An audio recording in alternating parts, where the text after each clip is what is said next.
Mr. Weakside Machine, were you the Weakside Machine this week versus Mad Lions? What happened? You already talked about how the series this week were a little bit crazy when we were off air. You talked a little bit how everyone was all over the place. But what happened to Rogue in this series versus Mad Lions?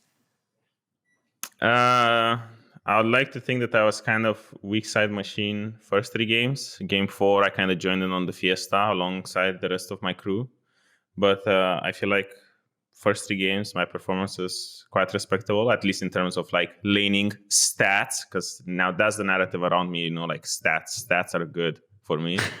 But to be clear, like at some point, it's just analysis, because like those numbers don't lie. Those numbers don't lie, and they do mean something. We're gonna at some point we need to draw the line. I'm gonna be like, Odo is very good at side laning. He manages his waves really well, and you're gonna be like, this guy with his narrative coming in talking about wave management. What a story.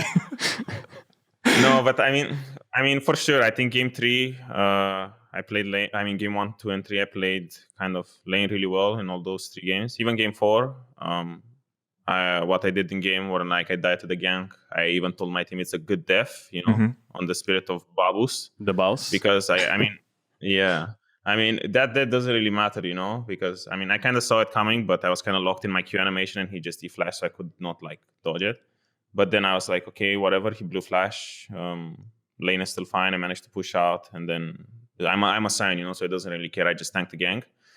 But then, I joined in on the Fiesta. But overall, I feel like, it was kind of like a crazy series because even though we scrimmed on stage, part of like, tech check, to make sure everything's fine with broadcast, the PCs and all of this, we didn't really like encounter the issues we had on stage against Mad.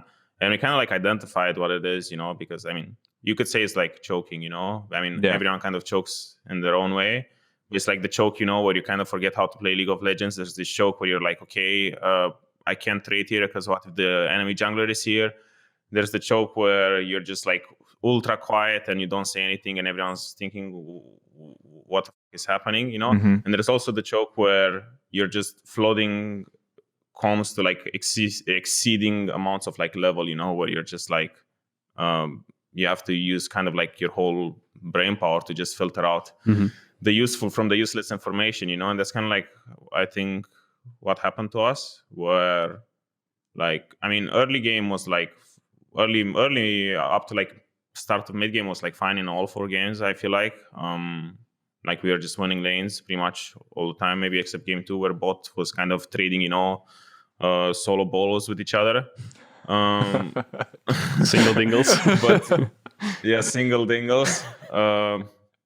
But I don't know, I feel like come mid-game where it came all about, like teamwork, there wasn't really like this level of communication that was like always there in our games where we're just kind of have like, time to think and we're kind of like relatively calm and we can easily decide what we want to do together, I just felt like it got to a point where comms just got like flooded with a lot of like useless information, and instead of just like making one team-based call, everyone was just kind of like suggesting more, more than we needed to do, because like game 4, once we got our Aphelios to be 1 million kills and I wasn't going on the end train yet, I feel like the game was really free, given it like how many Drakes and how easy it would have been for our comp to hold control of like all the chokes and stuff.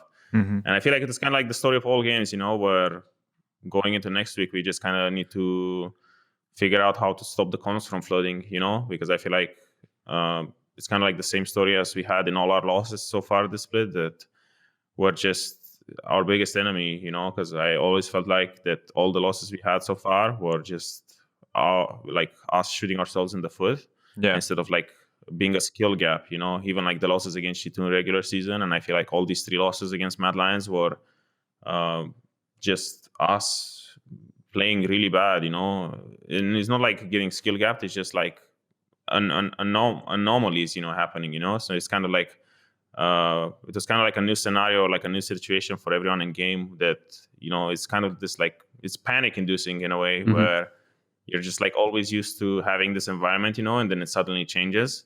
And then you kind of have to adapt in a high pressure situation to kind of try and get back to like that level of stability that you had before.